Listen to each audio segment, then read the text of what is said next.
Hi all, in this video we will look at how to convert a variable that is factor data type into a character data type. Uh, in the last couple of videos we were trying to analyze the medical expenses dataset that is available from ECDAT library. Just for continuity sake I will again load it.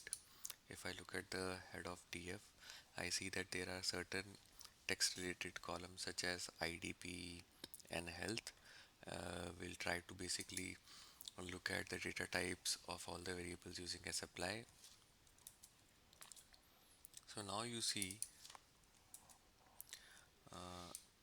if you look at this particular thing, oh no, it's starting from this. Okay, so if you see, IDP is basically represented as a factor, health is also represented as a factor. We don't want that, we basically want to convert that into a character vector. So how we can do that?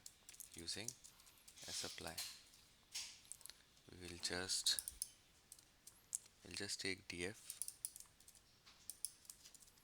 and we will do, okay,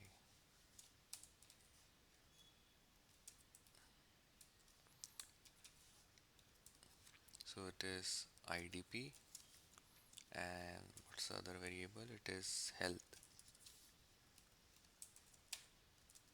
As apply of df, again the same variables,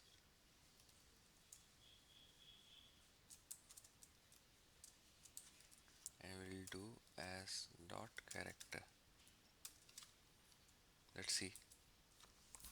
So I've basically done a conversion of a factor variables into a character. Let's see if this change has been implemented. You see now, this is the line that I just ran, and you can see that IDP has been converted to a character, factor has been converted to a character. So this is a very simple example or an application of sapply where I can convert a factor data type to a character data type. Most often whenever we are reading a CSV file, and if mistakenly we have read character as a factor, we can revert it back to a character data type.